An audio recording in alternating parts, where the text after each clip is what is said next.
Hi, in the second part of our presentation, we're going to focus specifically on organizations or places that hold archives and special collections. And as you can see, they can be a varied group: libraries, museums, art organizations such as the Musical Arts Society, governments, of course, societies like the Double Reed Society, private collections, as we've talked about, those that are held by individuals or even private corporations, and then businesses and corporations, which may or may not make their collections public. Let's look at a few of these just to get a better idea of what we would expect. Libraries, you will find, are often repositories of a variety of special collections. Libraries associated with colleges may be given materials from their alumni, from faculty members, and from their supporters. And typically libraries make these collections available in the library, or they might have a dedicated facility for their archives and special collections. This is Cleveland State University's library, the Michael Schwartz Library, and usually you will look through the library's web pages to find how and where they describe their special collections. You will find they'll talk about their collections specifically, procedures for using their collections, copyright issues that might relate to their collections, and you'll see they will also always have sort of a guideline of what they will and will not collect, because you can imagine lots of people want to give things to libraries, and each library has to decide what they're interested in. So right up front we see that Cleveland State has decided to focus on Cleveland's history, specifically the industrial history of Northeast Ohio. They're interested in Cleveland journalism and the city's infrastructure. And of course, they're the home to the university archives.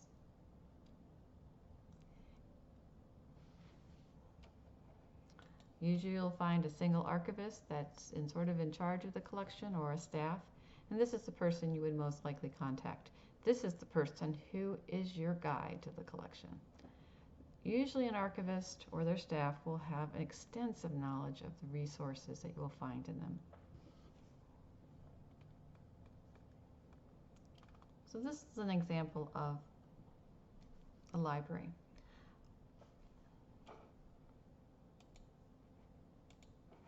Museums are everywhere, and you might not think that they have special collections, but actually their whole existence in some cases depends on donations of materials to them. This is the National Museum of American History. And it's very important to always look at the about pages so that you understand the scope of the collection. It may or may not be of interest to you. You can have assumptions about what might be included at the National Museum of American History, and you might be surprised. So if you look at their about pages, you can learn about the history of the Archives Center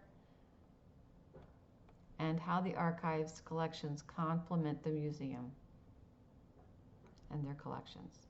So the Archives Center has over 1,400 collections, and it's stored at the American History Building and off-site. If you look at their specific collections pages, you'll find that they describe them A to Z.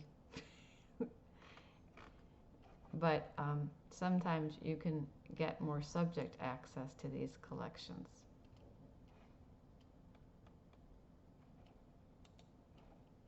You will always find directions about accessing the archives, how to visit, and how to make plans for any research. If you would like to see these materials, you need to contact the archives prior to your visit. It is a very rare thing for you to walk into an archives and for them to provide instant access.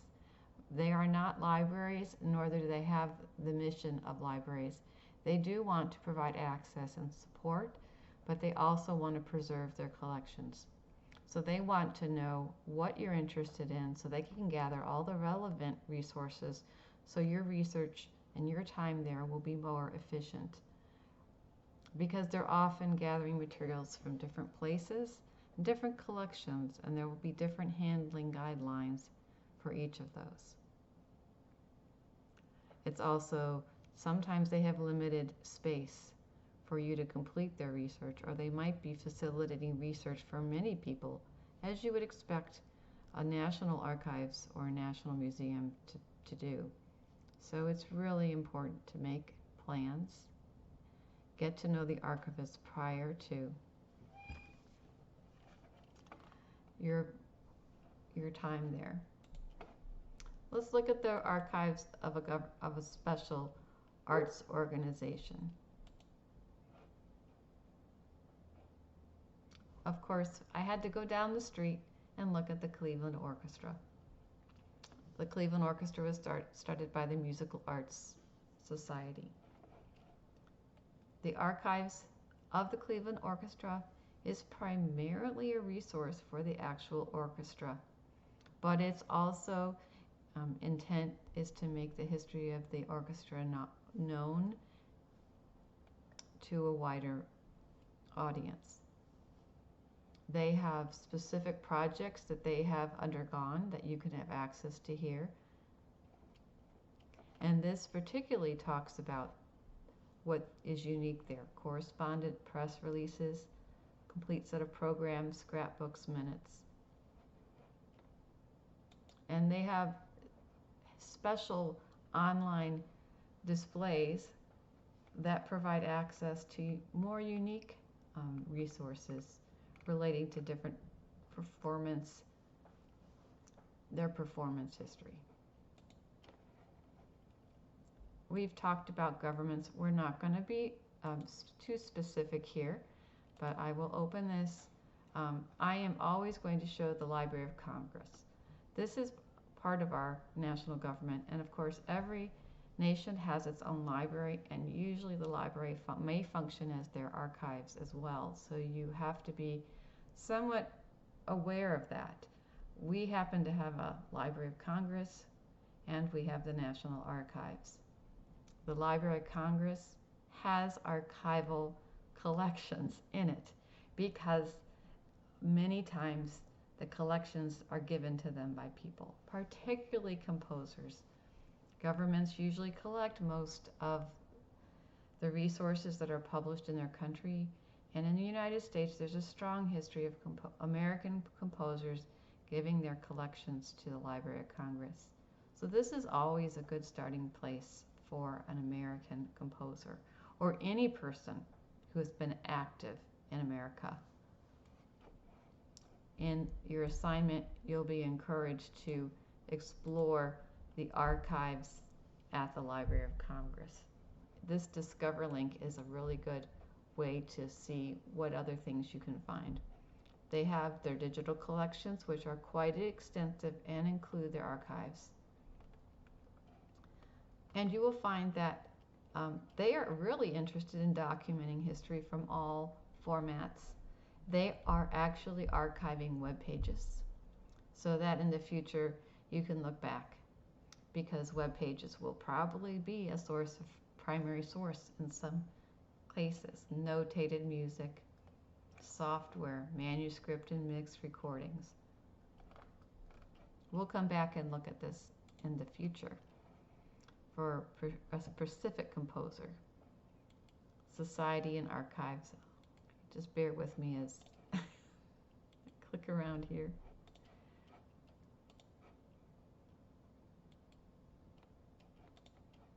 There has to be a better way to do this, but I haven't figured it out. And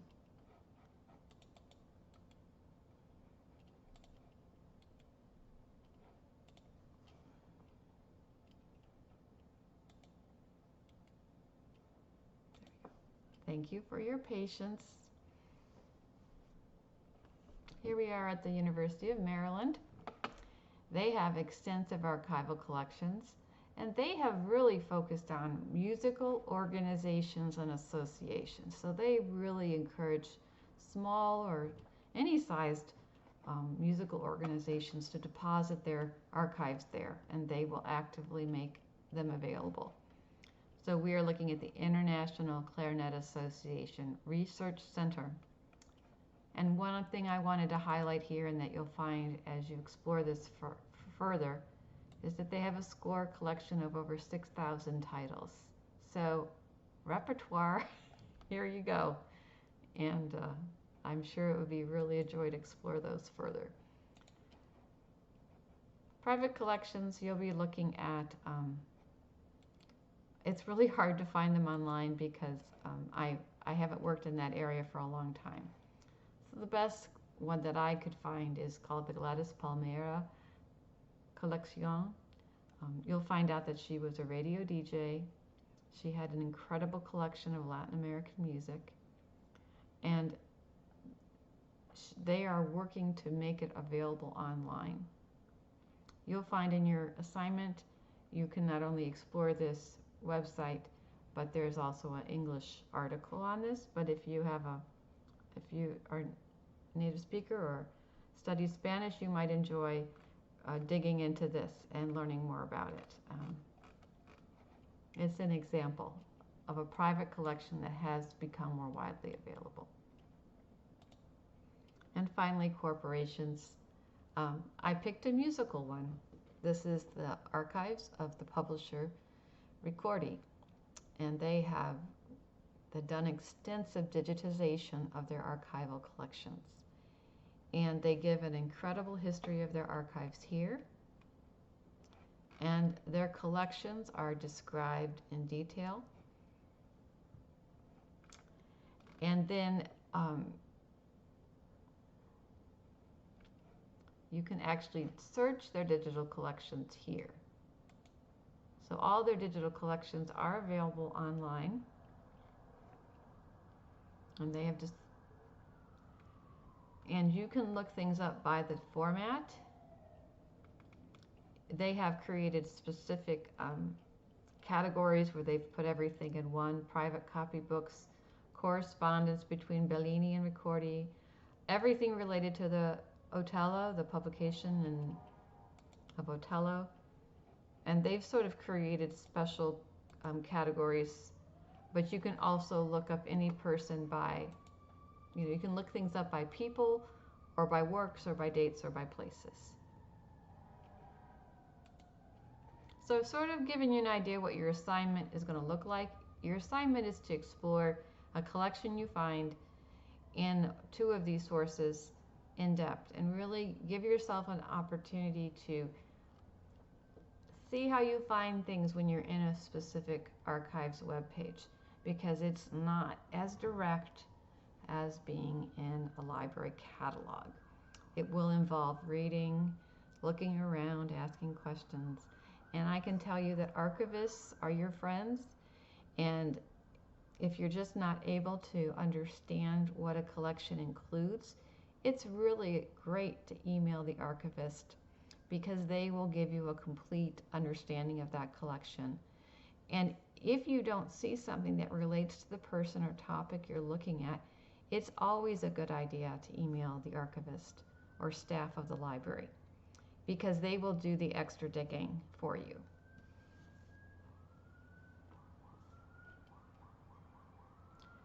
The next process that we're going to look at is how do you find archives and special collections related to a specific composer or artist or musician. These are all tools that you might use that I've listed here. You will have already exposed yourself to bibliographies in this class, composer guides, Grove Music Online, WorldCat, library catalogs, databases. Those are things that you have already familiarized yourself with, and each of those may lead you to specific archives collections. WorldCat, while it is a library catalog, also includes descriptions of collections. Libraries who have archives collections will catalog them and put them in their own catalogs, and they will end up in the broader catalog called WorldCat. We're going to look specifically at resources that direct you to collections that are available, like ArchiveGrid, Ohio Link Regional Finding Aid Repository, and even archival portals in Europe. We're going to sort of explore how each of these resources can enhance your understanding of where materials are held. And not everything is available in an archives or special collection. It's really important to think of who the person is and when and where they're active. That's going to be so important because somebody who is currently alive and active may not have yet given their collection to an archives or special collections. So they might be your best contact or their family members. So we're going to talk about our technique, what I use as my starting part. I always start with a biography, and those should be easy to find on most people. I would often encourage you to start with a Grove Music or Oxford Music Online biography, or a book if it exists, or one that you know is substantial and done by a person familiar with the artist at hand. It's important that you understand where they lived, where they went to school, where they worked, created, performed, who they collaborated with, and did they lead specific organizations, specific faculties, where they had certain schools. Because wherever they've been, they have left documentary evidence behind, or they left a collection, or they gave all of their collection to one of those places. And of course, we would use Grove Music, or what you call Oxford Music Online. That bibliography can direct you to collections. Their biobibliography or composer guides should definitely have these listed, and of course, significant biographies. There are also databases that are really focused on helping you find archival collections and special collections. The ArchiveGrid is a national one. It has collaborated with all of the archival collections and special collections in the United States, and has a link to every finding aid in their collections. We have regional ones. The Ohio Finding Aid Repository has the finding aids for any Ohio Link library that has deposited their finding aids in this large database. Similar thing exists in California. There's also an archives portal in Europe, which can be very helpful to directing you to specific collections that might exist in Europe. This is a hard thing to do on Google, so these are really great tools. And then you have National Archives and Library Repositories, which I didn't spell correctly. The Library of Congress, their Performing Arts Division, has an incredible collection of collections, original scores, and manuscripts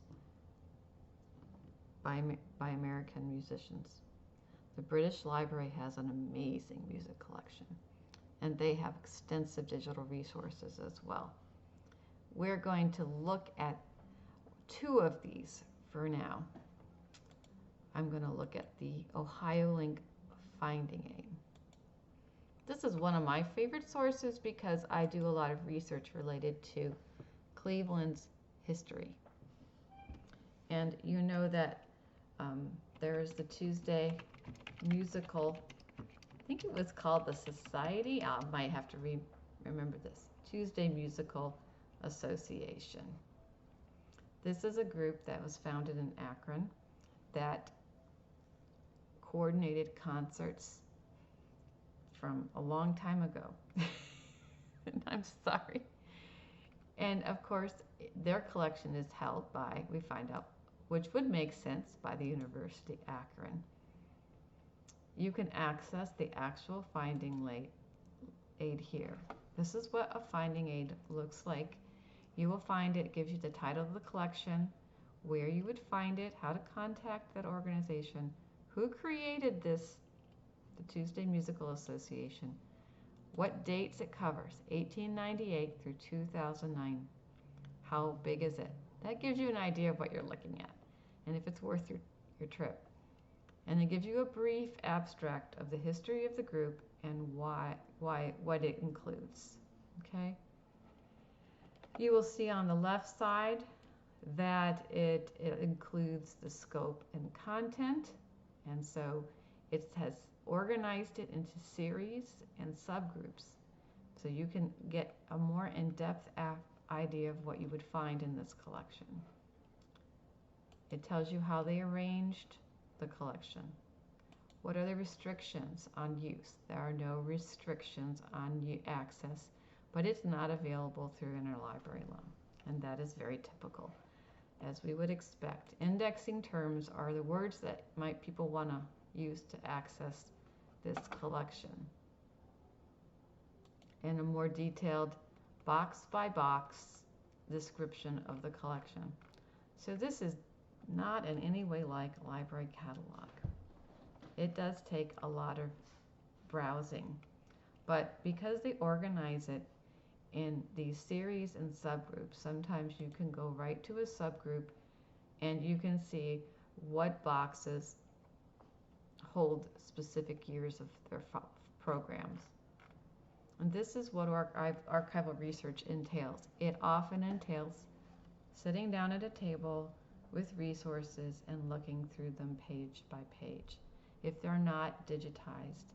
And while it might seem tedious, it's often extremely interesting because you learn so much about the culture, the time of what you're looking at. So that's a great example of a finding aid and what a index to archives looks like.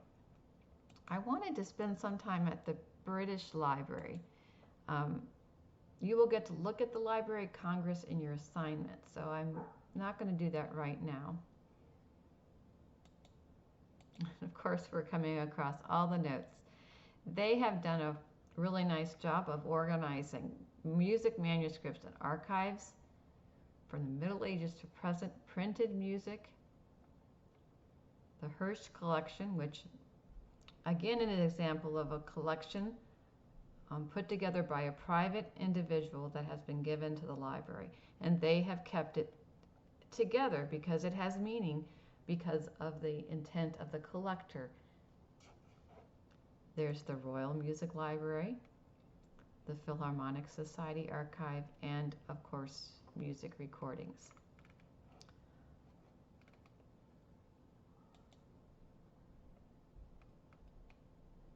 It gives you a lot of description about these collections. I don't have time to go in, but you will find that they have a catalog of all their music manuscripts, and they also have what is available online. They have digitized all of their Britain manuscripts. That's really important to know. So you know, if you want to see a digital Britain manuscript, this is where you go. They have one of the second book of Boxwell, Temper Clavier. So they usually bring up what they think is of greater interest here, but you can always search using their catalog or the different tools they provide to you.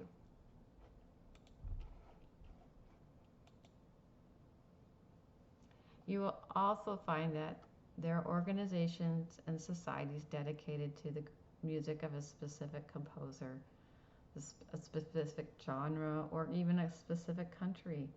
It's very important to know of these and to contact them and see what kind of resources they make available. A good example is the Bonn House, which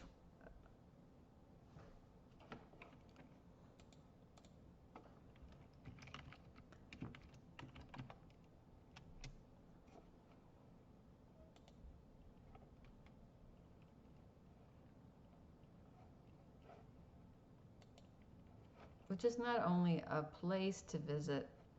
I'm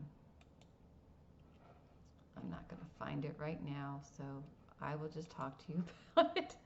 but they have been dedicated to preserving, publishing the music of Beethoven since his lifetime, I believe. You will find that they've published a complete edition of a collected edition is now available on their website. It's called Digital Beethoven. Let's see if I can do that quickly.